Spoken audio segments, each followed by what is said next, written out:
Good afternoon, student. So we'll start now.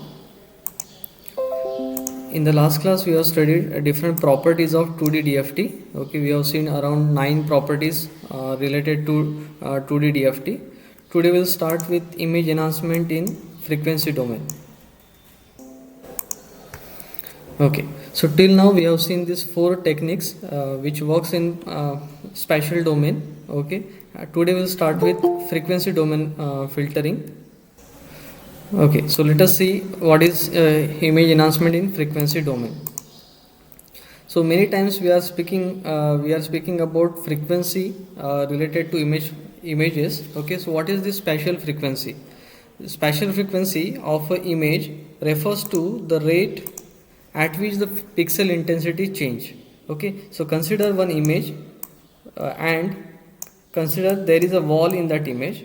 Okay, now the pixel intensity in that region will be constant. Okay, there can be a slight change in the intensity values that may be due to the illumination.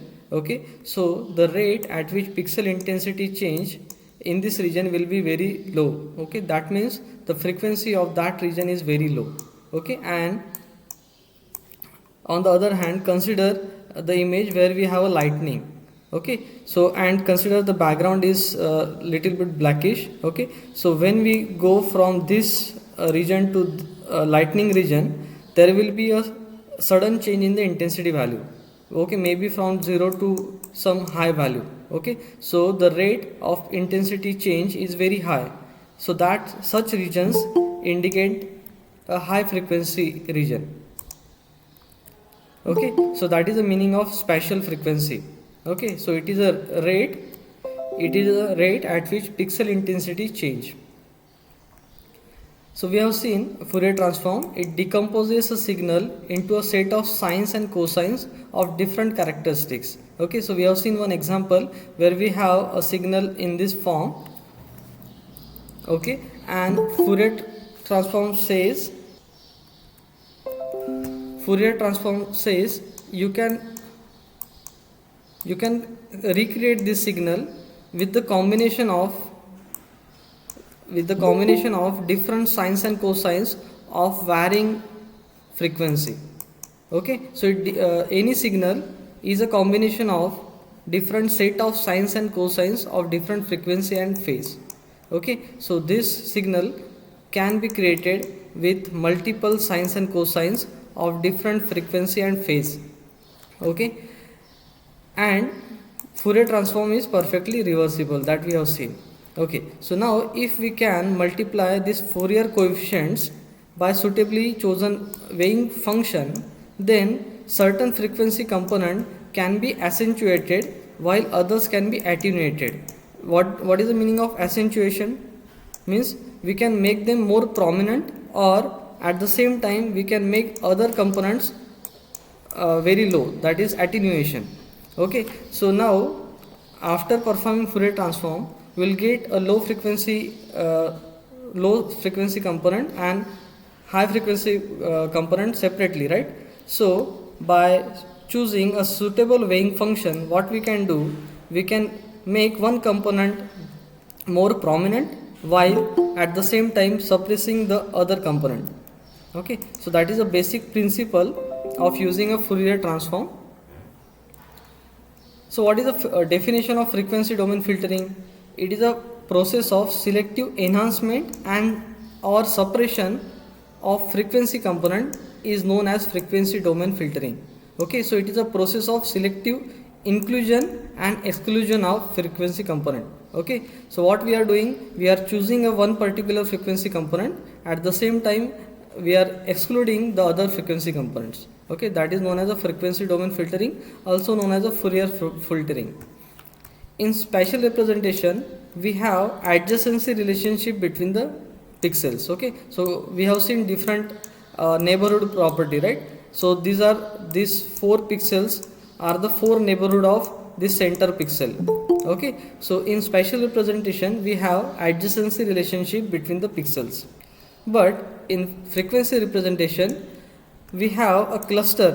It clusters the image data according to their frequency distribution. Okay, so low frequency component will form their cluster. At the same time, we will have a cluster for high frequency component. We have seen when we put value of u and v as 0, we have seen the equation in previous class that represents the average of an image, right? So we have seen this equation f of u comma f of 0 0 equals to 1 by mn and summation, then double summation f of xy. Okay, in the previous class we have seen this. Sorry about this. Okay, it is very hard to write with a mouse. Okay, so we have seen this equation. So this f of 0 0 represents actually a average gray level. Okay, and we have seen when we transform the image in the frequency domain, the center of the spectrum lies here. So that means 0 comma 0.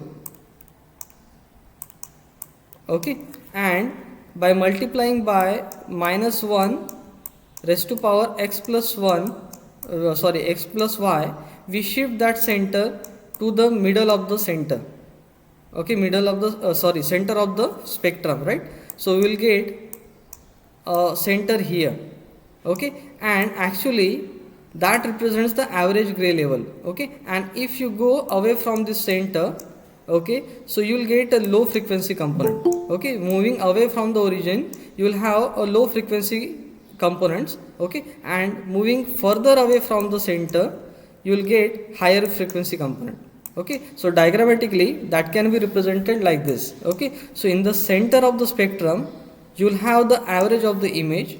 Okay, around that you will have a low frequency component. So it is a cluster of low frequency component. Okay, that means a constant background. Okay, and around that you will have high frequency components. So what is the basic logic here? Means suppose I want to achieve a smoothing operation. Smoothing means what? Removal of a noise, right? Removal means smoothing of the edges. Okay, these edges and noise will be present in the high frequency component. Okay, so if somehow if I am able to just make this high frequency component 0, then I will achieve the smoothing effect, right? Okay, so if I apply a curve like this, okay, means in the middle you keep the intensity value as it is, and around that you make it 0, then I will get a smoothing effect, right? Okay, so that is the working principle of filtering in the frequency domain. Okay, now this is one image and this is the Fourier transformed image. Now here we have a strong edges at plus minus 45 degree. So here we have a strong edge, in this direction also we have a strong edges. Okay, so this white lines in the frequency domain image correspond to those edges. Okay, so these white lines are the lines because of these sharp edges, strong edges at the angle of 45 degree. Okay, and we have some vertical white lines also.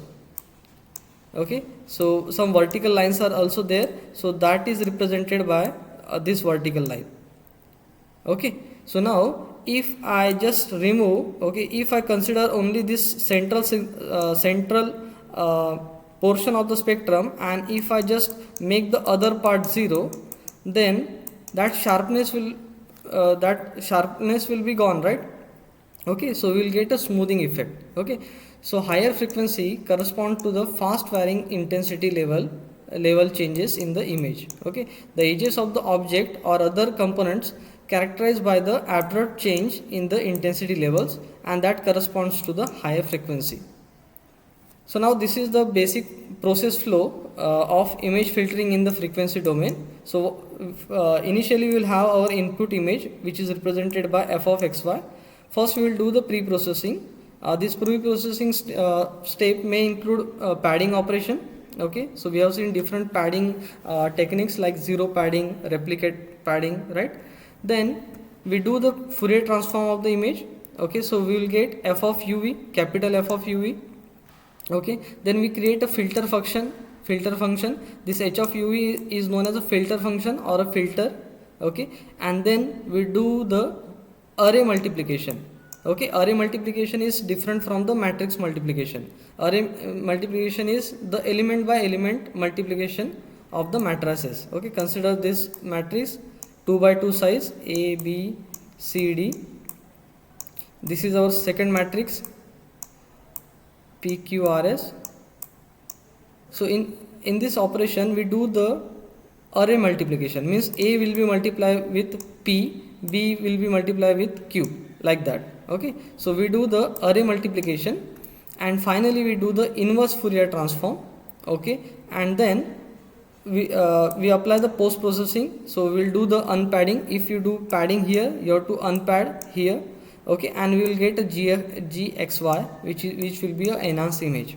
Okay, so the equation of gx will look like this. Okay, this symbol represents the inverse Fourier. Okay, inverse Fourier of this operation. Okay, and actually we have to take a real part of that. Okay, you will get a complex number, you have to collect a real part of that, and it is seen that in the imaginary part of this expression generally noise will be there. Okay, noise will go in the imaginary part. Okay, so it is better to take a real part only. Okay, so we only take a real part of that. Okay, so this is the basic steps for filtering in the frequency domain. Okay, this is very important question from exam point of view. Okay, now consider a simple example. So now we have created a filter like this. Okay, so what we are doing here, okay, so the graph of our h of uv will look like this. If I plot h, so this is the center 0, 0. Okay, and this is our h of uv image. Okay, so now this will be, okay, so size of h, consider it is m by n. So here we will have m minus 1, here we will have n minus 1. So this point will be m by 2, n by 2. Okay, so what we are doing here, so at this place we are just keeping 0, only at this place we are keeping 0, otherwise we are keeping 1. Okay, so what is happening, we have seen the center, at the center we have the average of the image, right? So what we are doing, we are making the average of the image 0. Okay, so we are making the average of the image 0. Okay, so in the equation we have h of uv into f of uv. Okay, so at the center f of uv is got multiplied with 0, right? Okay, so average became 0. Okay, that means sum of the intensity value will be negative. Average 0 means what? Some negative part will be there, some positive part will be there, and average is 0, right? So some intensity values will be negative and some intensity value will be positive. Okay, so this is the image of, and this filter is known as a notch filter. This filter is known as a notch filter, and this is the result of notch filter. Okay, so now we cannot represent a negative intensity value. Okay, that's why the intensity value of those pixels will be clipped to 0. That is known as a clipping operation. Okay, when we set the intensity value to 0, that is known as a clipping operation. Okay, so this is, so when so that information is lost, right? We have set the average to 0, that's why we are getting a darker image. Okay, so set f of 0, 0 to 0. Okay, force the average value of the image to 0 and leave all other frequency components of the Fourier transforms untouched. Okay, so just the central part is set to 0, higher frequency components are kept as it is, that's why edges are still there. Okay, so this is regarding notch filter. So now we have seen, so if I make the high frequency 0, I will get a smoothing effect. Okay, so now that function will look like this. Okay, so I have to place this cone at the center. Okay, and I will get a smoothing effect, and that is known as a low pass filter. Okay, low pass filtering, and that filter is known as a low pass filter. Okay, and if I place a function in this form at the center, what I am doing, so I am allowing a high pass components, at the same time I am making the average 0. Okay, this process is known as high pass filtering. Okay, so the high frequency components are kept as it is. Okay, so here we will get a sharpened image. Okay, a sharpened image without background. Okay, and we have seen in the spatial filtering, so we have to add that in the original image and you will get a sharpened image. Okay, so here you will get only the edges and that you add to the original image and you will get a sharpened image. Okay, so these are the general shape of the function to achieve the low pass filter and high pass filter. This is the summary of steps for filtering in the frequency domain. Okay, so this is our input image. This is the image after padding. Okay, so we have to make the size of the image twice. Okay, so initially the size of the image is m by n. After padding we have p by q image, and then in order to shift the center of the spectrum to the center of the image, we have to multiply by -1 raised to power x minus y. Okay, and then this is the image after applying the Fourier transform. Okay, so this is the Fourier transform of this image. Okay, and then we have applied a Gaussian low pass filter. Later we are going to study Gaussian low pass filter. We have seen what happens in low pass filter. We just make the high frequency component 0. So we have seen here all the high frequency component, they are in this region, they have made 0. Okay, and then in order to just reverse the effect of multiplying -1, again we have to multiply by -1 x raised to power y. So this is the result of that, and then by applying inverse Fourier transform we'll get this image, and then we have to do unpadding. Okay, so what we do in the final result is obtained by extracting first m rows and n rows. Okay, so we just extract first m rows and n columns. Okay, so this is the summary of the steps for filtering in the frequency domain. Okay, just let us revise. We will have the original image. Okay, so we will increase the size. Okay, and why to increase the size? Why padding is required? As we can see in this image, there are some frequency component in this region. Okay, if you don't do the padding, this information will be lost. Okay, that's why we have to increase the size of the original image. Okay, then we have to multiply by -1 raised to power x plus y. Okay, and then we apply the Fourier transform, then we apply either low pass filter or high pass filter according to our requirement, and then we will again multiply by -1 raised to power x plus y, and then we will apply inverse Fourier transform, and then we will do the unpadding. Okay, now let us see different types of low pass filter. Okay, so we have three types. First one is the ideal low pass filter, the next one is Butterworth low pass filter, and next one is Gaussian low pass filter. This is the image that represents the ideal low pass filter. So this is the image of h of uv. So what we have here, low pass filter means what? We have to attenuate the high frequency components. Okay, so here we have value 1 in this region, in this circle, whose radius is determined by d0, and this d0 is known as a cutoff frequency. Okay, so we are preserving the values in this circle, and we are making the value of other part as 0. Okay, so this is known as a ideal low pass filter. So here we have a sharp change.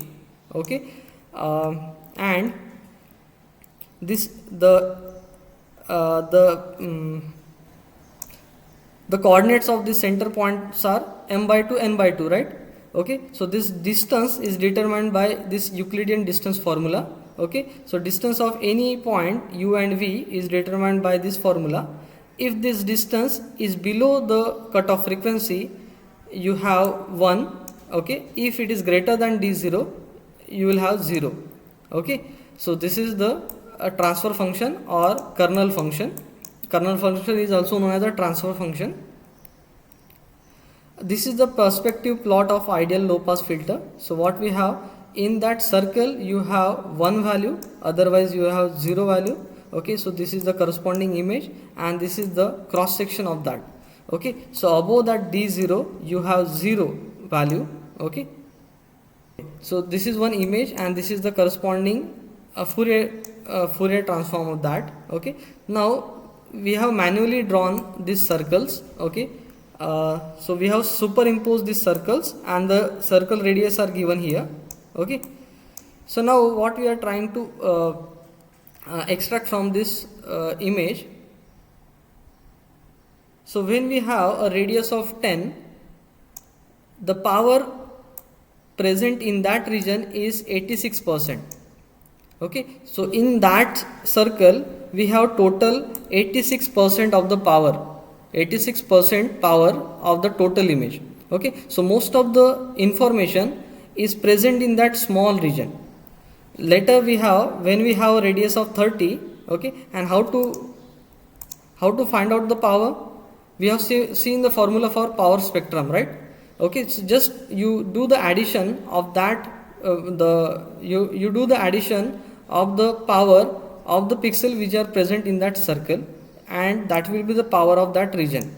Okay, in that smaller region we have 86% of the power, then in the outer circle we have 92%, and later we have 95% and 97% and 99% in that outermost circle. Okay, so from this we got an idea about the power. Okay, so at the center we have lot of information. Okay, now these are the result after applying ideal low pass filter. Okay, so when we set D0 as 5, so this is the result of that. So what happened when we have a circle with this much radius? So we have preserved 86% of the power and we have removed 13%, near about 13% of the power. Okay, so from this image it is clear that the total the detail of the image, that sharpness was present in that 13%, which we have removed after applying this low pass filter. Okay, and when we have a circle of this radius 15, okay, we have this image. Okay, so we have removed 7% of the power. Here we have the image with 30 radius. Okay, and okay, so if I just zoom in this image, okay, so you can see a wavy like pattern there. Okay, that effect is known as the ringing effect. Okay, so that is a drawback of low pass filter, it introduces the ringing effect. Okay, and what is the reason of ringing effect? So this is our ideal low pass transfer function. Okay, in the middle we have 1 and for other places we have 0, and this is corresponding spatial domain Kerner function. Okay, so for getting this we have to apply inverse Fourier transform. H of uv is already in Fourier transform, it is already in frequency domain. So in order to get this image we have to apply the inverse Fourier transform, and what we observe in this image, we observe that wavy structure, and that is the reason of this ringing effect. Okay, so and this is the intensity profile of this. Okay, so because of this this is the principal cause of that ringing effect. Okay, this function in these forms are known as sinc function. Okay, so function in these forms are known as sinc function, and because of such components we have a ringing effect. Okay, so drawback of low pass filter is it has a ringing effect. Next type of low pass filter is Butterworth filter, Butterworth low pass filter, and this is the transfer function. So here we have that distance. Okay, D0 is our cutoff frequency, and this is known as the filter order. This n is known as a filter order. Okay, so now this n will be an integer value. Okay, we'll see different graphs of Butterworth for different values of n, and again we have this distance formula. Okay, so these are the different graphs for different values of n. Okay, as you can see, this smooth one is for n equals to 1, then we have n equals to 2, okay, and the outermost is this one is for n equals to 4. As you can observe, if you go on increasing the n, okay, you are almost getting the curve of ideal low pass filter. Okay, so f for actually for n equals to 20, sorry, n equals to 20, this BLPF equals to ideal low pass filter. Okay, so this is the value of n where Butterworth low pass filter act like a ideal low pass filter. Okay, and this is the perspective plot of Butterworth low pass filter. Okay, so for this region, okay, we are making the value 0. Okay, and this is the corresponding image of Butterworth low pass filter. Okay, so you can observe here we have smooth transition from center to the farther distance. Okay, here we had a sharp transition. Okay, now what about the ringing effect? So Butterworth low pass filter shows a ringing effect for n greater than 2. It shows ringing effect for n greater than 2. And this is the corresponding MATLAB code to perform Butterworth low pass filter. Okay, so here we have a cameraman image. We have read using IMRead function. We have set D0 as 20 cutoff frequency. Then we are setting n equals to 1. Okay, so will not have ringing effect. Then size of the image is determined. Okay, then we have to do Fourier transform that we do using FFT2 function, and then we have to shift the spectrum to the center by FFT shift. Okay, so this is our transformed image. Then we have create our filter H of that size only. Okay, then by this formula we are determining the distance. Okay, and then using the transfer function of the Butterworth low pass filter, we have created H of UV. So till this point we have obtained H of UV. Okay, then we have to do array multiplication, and that in the MATLAB you have to do array multiplication with this dot star. If you just specify star, that means matrix multiplication. Okay, so by this we have achieved H into f of UV. Okay, then we have to do inverse Fourier transform, then we have obtained the real part of that, and this is the result. Okay, so this is the original image. Okay, and this is the low pass filter image. As you can see, we have smoothing effect here. Let me zoom in this region. As you can see, we have obtained a smooth region here, a smooth image. The next one is we are seeing Butterworth low pass filter. Smaller the value of D0, greater number of image components eliminated by the filter. So this is more smoother as compared to this one. Here we have D0 equals to 10. Here we have D0 equals to 30. These are the result for n equals to 2. Okay, and these are the cutoff frequency, corresponding cutoff frequency. The third type of low pass filter is Gaussian low pass filter, and it is the transfer function of this is this one. Okay, so here we don't have n value. Okay, this will be we have to set the value of D0. We can determine D of UV using this formula. Okay, so these are the different curves for different values of D0. Okay, one point I miss in Butterworth. Now if we have DUV equals to D0, so this fraction will be 1. Okay, so we will have 1 by 1 plus 1. Okay, that means 0.5. Okay, so at D0, okay, so just find, okay, H of UV. When we have DUV equals to D0, H of UV is 0.5. Okay, so here H of UV, okay, so this point will be D0. At this point you will have H of UV equals to 0.5. Okay, and that point is different here. Okay, so here we have sorry, that is not the case in Gaussian. Okay. Okay, so this is the perspective plot in of Gaussian low pass filter. This is the corresponding image, and these are different graphs for different values of D0. And this is corresponding code. Only difference will be here.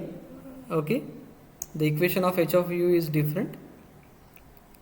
Okay, this is the result of Gaussian low pass filter. Okay, so when the D0 is very high, you will get almost similar image. Original and output image will look similar.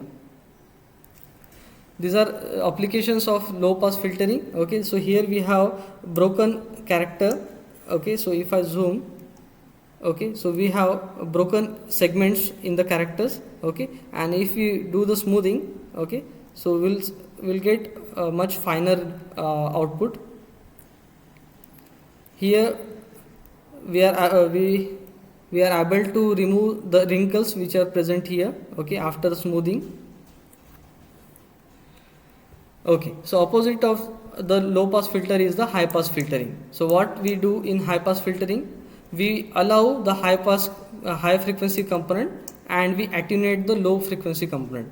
Okay, so the graph will look like this. Okay, so low frequency components are attenuated and we will allow the high frequency component. Okay, and we know the value of h varies from 0 to 1. Okay, so high pass filter can be achieved using this equation. So 1 minus h of, so this is high pass filter and this is low pass filter.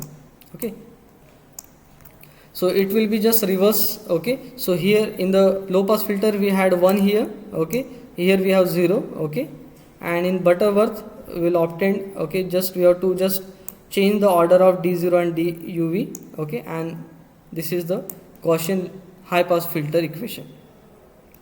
So now when we set the average of the image, so here the average of the image will lie. Okay, and when we set the average of the image, we'll get a darker image. Okay, so these are the output of ideal high pass filter. Okay, so we have set the average of the image to 0, so we'll get a darker image. Okay, and here also you can see the ringing effect around the edges. You can see the ringing effect.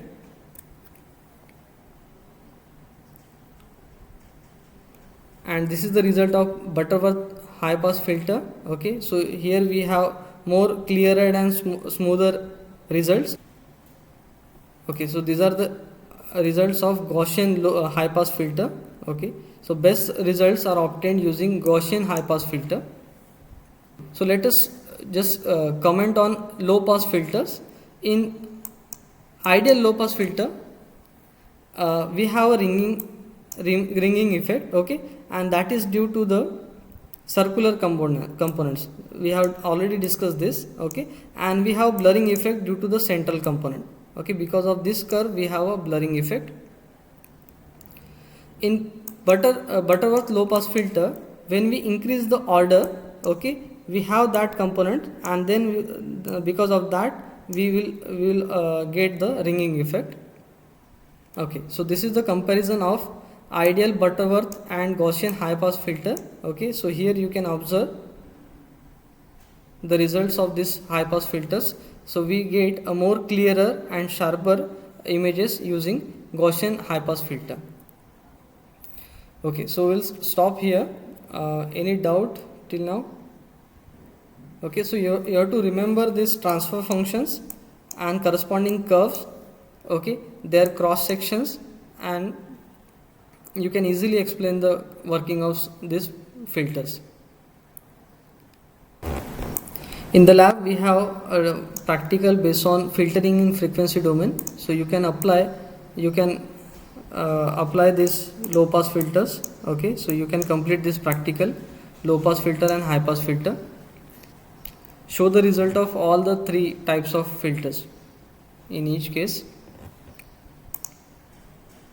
Okay, we'll stop here.